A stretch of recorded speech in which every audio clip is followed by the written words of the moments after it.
Le président Théodore Obiang Nguema Bassoko entre en campagne ce jeudi pour son 6e mandat. En Algérie, 31e sommet de la Ligue arabe. Le roi du Maroc annule sa participation. Et puis on parlera des États-Unis d'Amérique, les élections de mi-mandat que risque Biden. Notre invité, vous le connaissez, c'est Maître Éric Emmanuel Sosa, avocat célèbre au barreau du Togo. Maître, bonjour, vous allez bien? Très bien, Michel Takwa. Le président de la Guinée équatoriale, Théodore Obiang Nguema Bassoko, qui détient avec 42 ans le record mondial de longévité d'un chef d'État encore vivant à la tête d'un pays hors monarchie, entre en campagne jeudi pour son 6e mandat. Alors, Maître Éric Emmanuel Sosa, c'est peut-être le vœu du Parti démocratique de Guinée équatoriale, le parti fondé par le président, mais pas forcément le vœu du peuple bissau-guinéen, du peuple équato-guinéen, j'allais dire. Mais vous êtes encore trop optimiste. Ce n'est pas le vœu du parti, c'est le vœu de Obiang Nguema Bassoko lui-même. C'est-à-dire que si il avait voulu autre chose, le parti aurait fait exactement conformément à ce qu'il aurait voulu. Mais c'est parce qu'il a voulu ça que le parti a, comme un seul homme, voté ça, c'est-à-dire lui permettre sa candidature. En fait, nous sommes devant un régime qui est une caricature de ce qu'il convient d'appeler le mal africain. C'est-à-dire que, en fait, ici, on est dans un déni total de toute forme de démocratie. Il n'y a même pas à prendre les apparences. C'est-à-dire que ici, vous avez un pouvoir qui est arrivé par un coup d'État et qui s'est installé par la force. Donc, quand aujourd'hui on nous dit, vous voyez, il y a une épidémie de coups d'État, et on nous dit, vous voyez, probablement qu'il y a parmi eux des réformateurs potentiels. C'est vrai, il y a eu des coups d'État qui ont donné de vrais réformateurs. Mais ceux-là, celui-ci en particulier, il n'a rien réformé du tout. Probablement son compte en banque et celui de sa famille, mais pas beaucoup de choses. C'est-à-dire que, écoutez, à chaque fois on va vous renvoyer à certaines performances économiques qui se limitent uniquement à des réalisations d'infrastructures que le pays attendait depuis très longtemps. 40 ans au pouvoir, si vous n'avez même pas été capable de réaliser quelques infrastructures qui rehaussent un tout petit peu le bien-être social du pays, c'est que vous n'avez été là pour rien. Et avec la manne pétrolière qu'il a pu recevoir, s'il n'a pas fait ça au minimum, c'est que franchement, on était dans le néant total, le néant politique et gouvernemental total. Donc moi, je ne suis pas en train de faire la comptabilité en mettant à son crédit tel hôpital, telle université, parce que, en fait, vous êtes nommé pourquoi? Pour faire ça. C'est-à-dire que à chaque fois, quel est son programme politique? Maintenant qu'il se représente encore pour je ne sais plus combien de fois, à 80 ans, on aspire à faire autre chose. Vous allez me dire, Joe Biden est à peu près son contemporain. Ils sont de même âge à peu près. Mais sauf que Joe Biden, personne ne sait s'il fera un deuxième mandat, et s'il le faisait, ce sera le dernier. Donc, disons, son pouvoir de nuisance au pouvoir, il est fortement limité par le respect des institutions. Mais celui-ci, il a démontré que son pouvoir n'est que nuisance pour le peuple équato-guinéen. N'est que nuisance. C'est-à-dire qu'en fait, nous sommes dans un pays où il n'y a quasiment pas d'opposition. L'opposition, elle est ou embastillée ou en exil. Justement, Maître, comment on peut expliquer cela? C'est le pouvoir en place qui... C'est le pouvoir par la force, c'est tout. Écoutez, ce monsieur était un militaire, je ne sais pas quel rang il avait, peu importe. Mais bon, il a renversé son oncle qui était aussi un militaire. Donc, en fin de compte, ce pauvre pays n'a vécu tout le temps que sous des régimes militaires, et aujourd'hui, il est l'hologramme civil d'un pouvoir militaire. Donc, en fait, c'est le pouvoir par la terreur. En fait, c'est la démocratie par la terreur. Même le vote n'a aucun sens. Nous avons une assemblée où 99% des députés sont de son parti, et un Sénat de 70 sénateurs qui sont tous de son obédience. Et ce sont ceux-là qui décident qu'il est bon qu'il soit candidat, parce qu'en dehors de lui, bien entendu, il n'y a plus aucun équato-guinéen capable de diriger le pays, voyez-vous. Et on nous prépare déjà la succession dynastique, parce que son fils... Théodorin. Oui, Théodorine est 53 ans. Oui, avec tout ce qu'on sait de son palmarès, politique et autres, on connaît ses frasques, etc., les 18 les virées. Oui, non mais voilà, les virées, la jet set, etc., oui, voilà, c'est ça. Il est doué pour beaucoup de choses, mais pas pour diriger un pays comme la Guinée équatoriale. Mais bon, comme... il est de bon ton, parce que c'est à la mode de lui préparer le terrain pour qu'il accède au pouvoir après son père. Il le fera. C'est une mode qui n'est pas l'apanage des États d'Afrique centrale, mais quand même, quand on voit ce qui s'est passé au Tchad, quand on voit ce qui s'est passé au Gabon, il n'y a aucune surprise à ce que ça se passe en Guinée équatoriale aussi. Les mêmes indignations vont accompagner le forfait, et on aura après les mêmes sourires blasés, parce que c'est la même chose. Vous voyez, c'est pour ça que je dis sincèrement, ça m'étonne même que ça fasse un événement. C'est un non-événement. Il ne se passera rien. Il sera réélu pour la 115e fois, et il est élu président à vie. C'est-à-dire que ces gens-là disent: over my dead body. Je céderai le pouvoir quand je serai 6 pieds sous terre. Donc c'est ça qui va se passer. Et il le cédera à qui? À son fils, que le parti et tout l'appareil d'État a déjà adoubé avant même que l'occasion ne se présente. Ouais. Alors, il n'y a pas que son fils, il y a un de ses cousins qui est l'oncle de Théodorine, qui aussi veut devenir président de ce pays, sauf que... on ne lui cède pas la place non plus. Mais attendez, là, quand même, on va laisser parler le sang. Il est un oncle, donc il a moins de légitimité, vu du pouvoir, que le fils, qui offre, on va dire, certaines garanties de fidélité à la mémoire de son père et à ce qu'il aura fait. Donc, oui, on soupçonne toujours l'oncle d'avoir quelques velléités, de changer les choses ou de s'opposer éventuellement, ou de faire un revirement. On l'a vu avec ce qui s'est passé en Angola. Avec Lorenzo. Donc, voilà. Donc du coup, on préfère ne pas prendre de risque. On hésite des fois. Voilà, on préfère même en Mauritanie. Oui, exactement. On préfère ne pas prendre de risque. Donc, on s'assure que celui qui va venir après ne va pas nous déranger. Et finalement, c'est pas que Obasogo Obiang et son fils qui sont le problème. C'est tous ceux qui ont peur qu'un jour, on leur réclame des comptes si eux ne sont plus là. C'est tout un système. Mais oui, exactement. C'est pour ça que je dis, parlons de ça comme étant la caricature du mal africain. Oui, du mal du pouvoir politique africain. En ce moment, on est en train de parler de 3e mandat possible pour Macky Sall. Après, d'après vous, vous pensez que c'est Macky Sall seul qui est concerné? Non, c'est tout un appareil qui est concerné et qui est intéressé à ce 3e mandat, totalement abject par ailleurs. Totalement abject. Macky Sall ne peut pas avoir fait... On ne lui fait pas un procès d'intention, parce qu'il n'a encore rien dit. Il n'a encore rien dit. Mais il lui appartient de mettre fin à tout ça en disant non, il n'en sera rien et le problème est réglé. Mais comme donc pour vous, le silence veut dire quelque chose. Bien entendu, il entretient le suspense à quoi? À des fins purement politiques, et purement politiciens, en l'occurrence. C'est ça le problème, voyez-vous? Donc, non, un 3e mandat pour Macky Sall, pourquoi faire? Quand il a combattu Abdoulaye Wade, qui était son mentor, pour avoir voulu un 3e mandat. Pourquoi lui devrait se commettre dans de pareilles bassesses? Mais il en prend le chemin, malheureusement. Il donne des clignotants qui ne sont pas très encourageants. Ouais. Alors, maître, après le père, donc le fils, vous l'aviez dit, mais le fils aussi doit attendre, j'allais dire, un peu. Il est en train, clopin, de polir son image. On dit qu'il n'est plus celui-là qui fait chaque fois des virées. Maintenant, c'est un bon Théodorine pour diriger quelques années plus tard la Guinée équatoriale. Bon pour qui? Et bon par quoi? Mais en quoi il s'illustre en démontrant des qualités d'homme d'État? En quoi? C'est un osseur.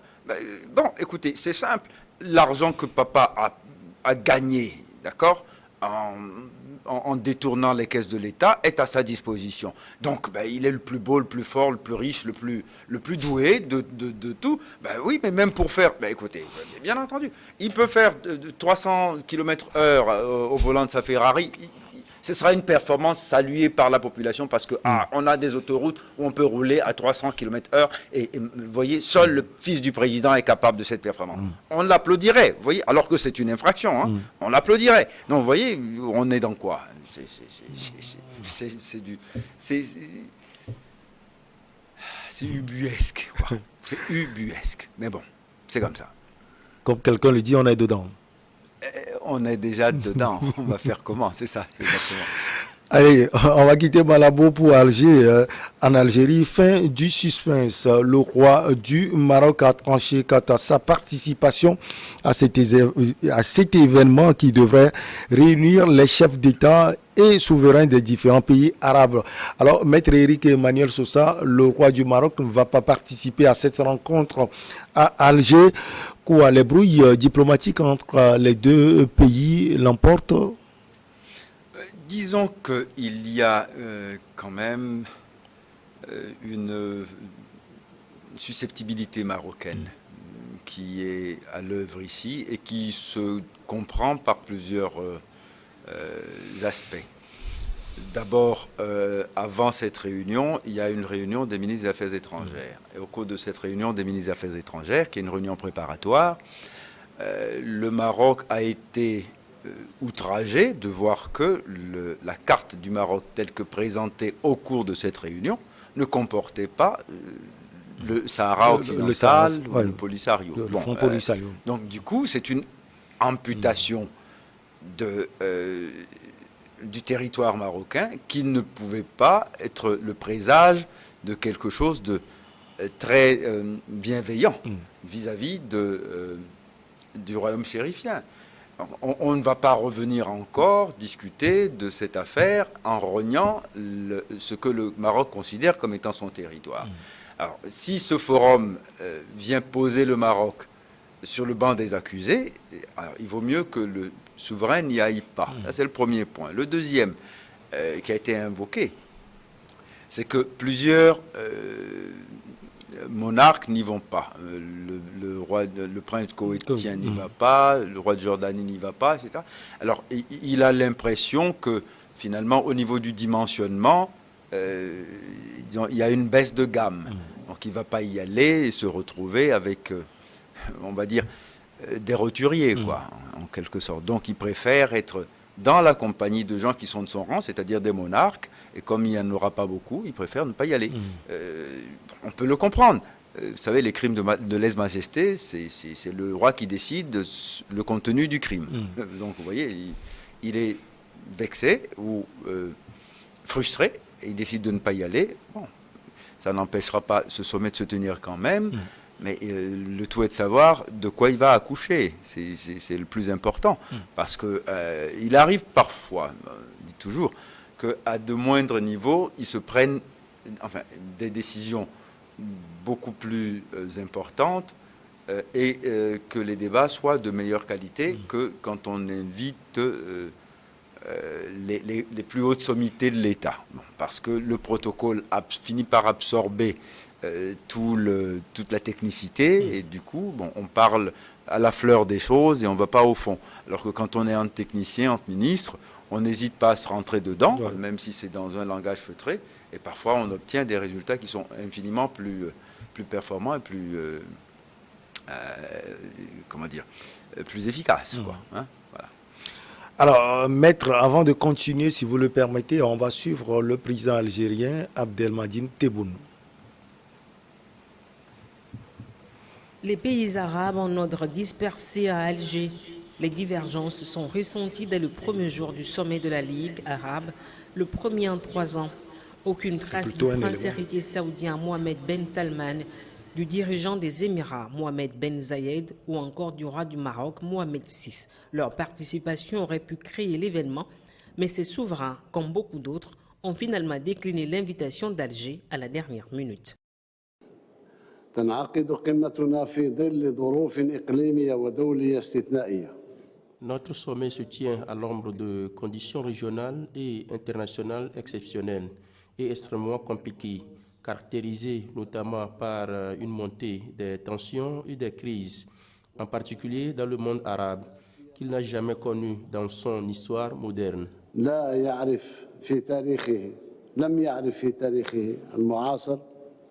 Les divisions persistent sur les conflits qui agitent la région, notamment en Syrie et en Libye, et le rapprochement entre certains États avec Israël. En moins de 3 ans, la solidarité de façade au sein des pays membres de la Ligue arabe vis-à-vis de la cause palestinienne s'est effritée.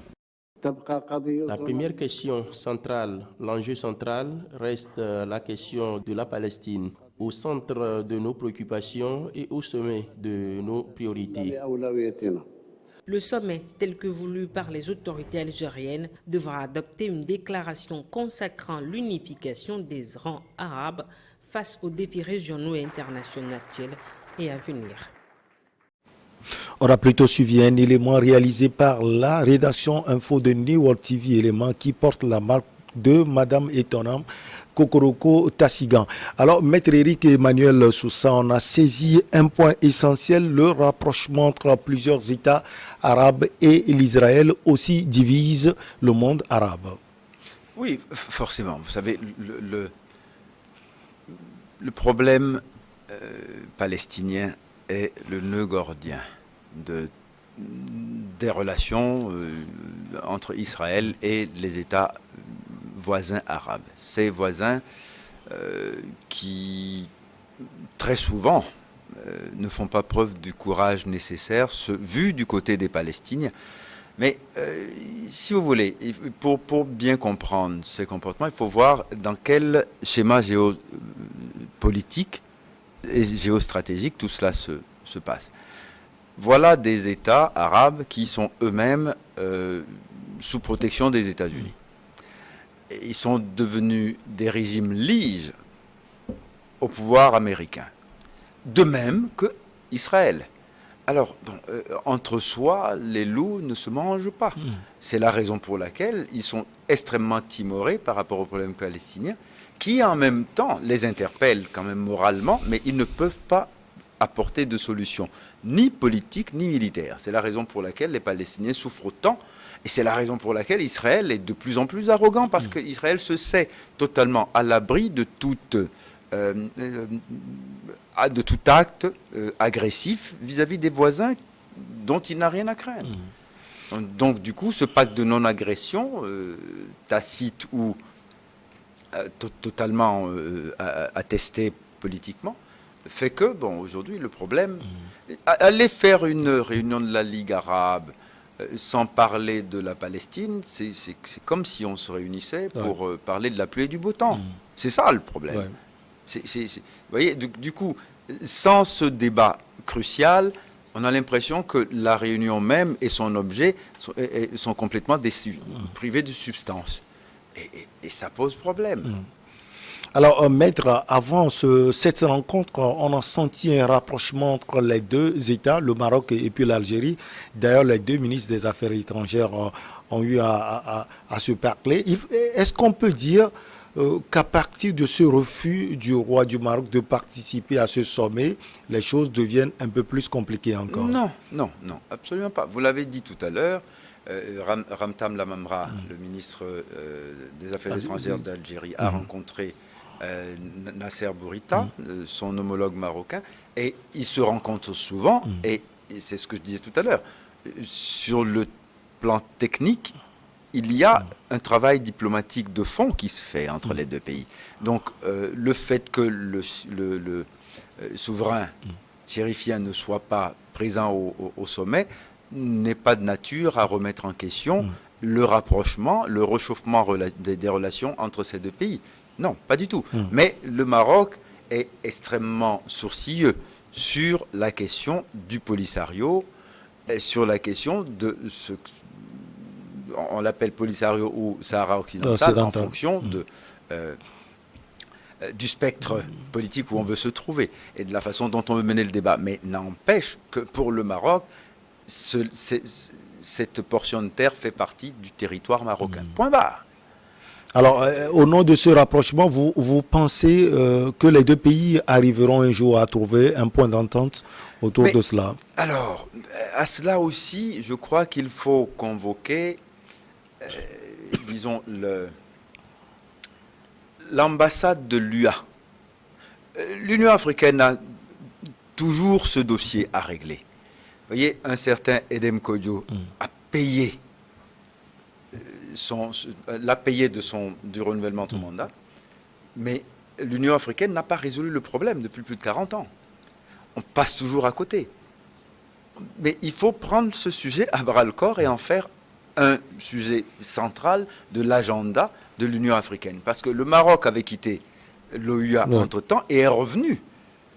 Parce que l'Union africaine a montré un peu plus d'ouverture d'esprit sur le sujet. Donc il faut maintenant aller un peu plus loin pour savoir si oui ou non on considère que le Polisario, enfin le Sahara occidental, est un État à part entière de l'UA ou bien si il appartient au Royaume du Maroc. Tant qu'on n'a pas résolu ce problème, on va le traîner jusqu'à la Sainte Saucisse. Hein. Le président des États-Unis a promis mardi une loi fédérale sur le droit à l'avortement en janvier en cas de victoire du Parti démocrate aux élections de mi-mandat début novembre. Un pari pour mobiliser son électorat. Alors, Maître Éric Emmanuel Sousa, on va donc parler des États-Unis et de ces élections de mi-mandat. Que risque le président Joe Biden? Mais avant de vous retrouver, Maître, on va l'écouter. 7 jours avant l'élection la plus importante de notre vie. Vous m'avez déjà entendu dire que nous sommes à un point d'inflexion de l'histoire. Cela se produit toutes les 5 ou 6 générations. Tant de choses ont changé en Amérique et dans le monde que les décisions que nous prenons, les décisions que vous prendrez au cours des 2 ou 3 prochaines années détermineront le sort de ce pays. Ce n'est pas une blague. Pour les 10 ou 20 prochaines années, il y a beaucoup de choses en jeu. Not a joke for the next decade to 2 decades. There's a lot at stake.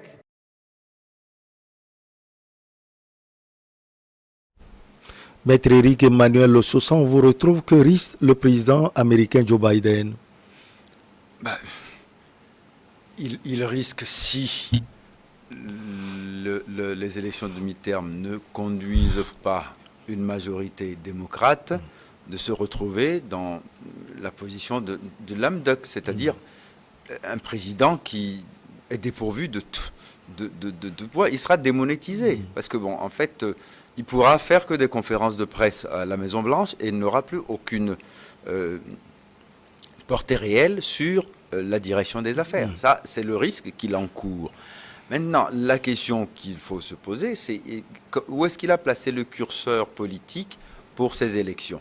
Les questions, à mon avis, bon, c'est vrai que la question du renversement de la jurisprudence sur Roe v. Wade est une question centrale du débat aujourd'hui, mais à mon avis à tort, parce que pas beaucoup d'Américains sont intéressés par les problèmes du droit à l'avortement ou pas. Pas beaucoup. Beaucoup sont plus préoccupés aujourd'hui par les problèmes liés aux dangers écologiques, des problèmes liés aux énergies fossiles, leur maintien ou pas, etc.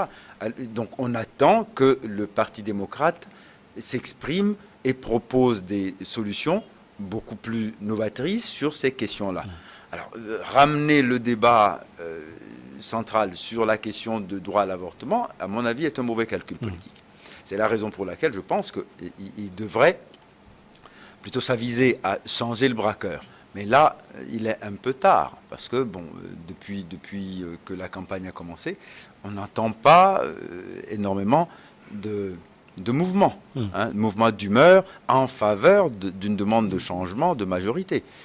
Et dans certains pays, bon, enfin, certains États, je parle de pays, certains États, en Arkansas notamment, bon, où la question de l'avortement a été posée, et on a l'impression que finalement, ce n'est plus un grand enjeu politique. Donc, il ferait mieux de changer de discours et d'aller plutôt vers des thématiques qui sont plus, on va dire, transversales par rapport à l'opinion, parce que les questions de la crise économique en cours, la question de la remise en question même du dollar comme monnaie privilégiée du commerce international sont des questions, à mon avis, qui intéressent beaucoup plus les Américains que le fait de savoir si ma fille peut avorter ou pas selon son gré. Vous voyez, c'est bien là où se trouve, à mon avis, le point d'achoppement de sa campagne. Et je crains que si cette campagne s'enlise, Joe Biden ne fasse finalement une fin de mandat calamiteuse. Alors, maître, on écoute beaucoup plus le Parti démocrate. En face, est-ce que vous pensez que le Parti républicain a des ressources nécessaires pour aller chercher le président Joe Biden et son équipe? Oui, apparemment, parce que j'ai l'impression que le Parti républicain est beaucoup plus agressif en ce moment. Il l'est avec un président Biden qui donne l'impression de tâtonner. En fait, voyez-vous, Obama avait, puisque c'était le précédent président démocrate, il avait pour lui, si vous voulez, à défaut d'un pouvoir fort, il avait un charisme personnel qui lui permettait de forcer la sympathie d'une grande part de l'électorat, y compris même parmi les républicains, qui trouvaient que, en fait, le gars avait une rhétorique qui pouvait unifier, qui pouvait plaire et qui pouvait créer de l'adhésion. Bon. Et à chaque fois, on avait l'impression que Obama, quand il prenait la parole, il avait le sens politique qui lui permettait de choisir des thèmes qui pouvaient unir les Américains. Pas uniquement quand il a fait le stimulus package, le parti républicain était outragé et l'a traité de communiste. Et pourtant, c'est passé. Et ça a sauvé l'économie américaine en 2008. Quand il a fait le Obama Plan, on l'a appelé comme ça, par dérision, pour avoir un système de santé beaucoup plus accessible aux Américains les moins fortunés, ça a été aussi un élément central politique qui a transformé la société américaine. C'est pas pour rien que la première chose que M. Trump a faite a été de tailler les rapières à Obama Plan, Obamacare. Vous voyez, c'est donc autant de choses qui me font penser que pour l'instant, on ne voit pas à quoi correspond vraiment l'épine dorsale de la politique de M. Biden. Et c'est là où c'est politiquement dangereux. Merci beaucoup à vous, maître Éric Emmanuel Sosa. C'est toujours un plaisir de vous avoir sur ce plateau. On va marquer la pause pour le journal et derrière on reçoit notre équipe pour Regard Croisé.